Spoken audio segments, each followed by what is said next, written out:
আমার বিশ্বাস পূর্ণভূমি সিলেটে আমরা বাংলাদেশ জাতীয়তাবাদী দল দানের শীষে ৬টি আসনে আমরা ইনশাআল্লাহ বিজয়ী হব।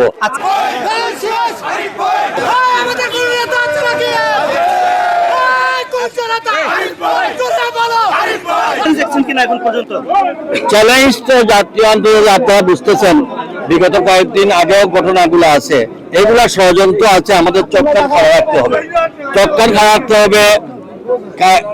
যারা নির্বাচন চায় না তারা কিন্তু যে কোনো ধরনের অপতৎপরতা চালাতে পারে।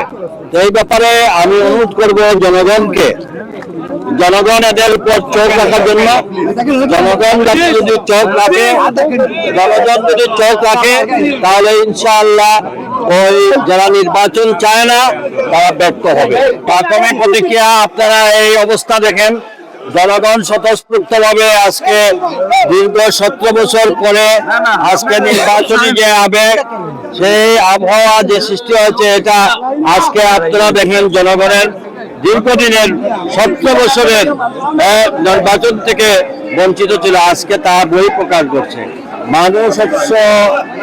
আমরা কিন্তু আজকে কাউকে বলিনি, আমি আমার প্রস্তাবক আর সমর্থক আর আমাদের সিনিয়র নেতা 5 জনকে বলেছিলাম, কিন্তু সুদূর জনতা গোয়েন্দা কোম্পানিগঞ্জ থেকে শত শত মানুষ চলে আসছে।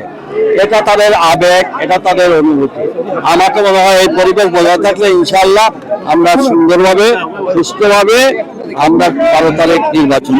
এখন দলের মধ্যে একটা ঐক্য, আমরা দিন শেষে বাংলাদেশ জাতীয়তাবাদী দল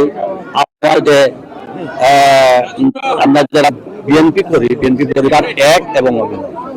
অনেকেই প্রতিযোগী আমার পাশে দেখেন, প্রতিযোগিতা হলো প্রতিযোগিতা, কিন্তু দল একজন কেন, তার অর্থই নাই আমরা আমাদের মধ্যে কোনো বিভাজন নেই। আমরা দলীয়ভাবে দলীয় সিদ্ধান্ত অনুযায়ী দলের সকল নেতা কর্মীদেরকে নিয়ে আমরা ঐক্যবদ্ধভাবে সব জায়গায় আমরা একসঙ্গে কাজ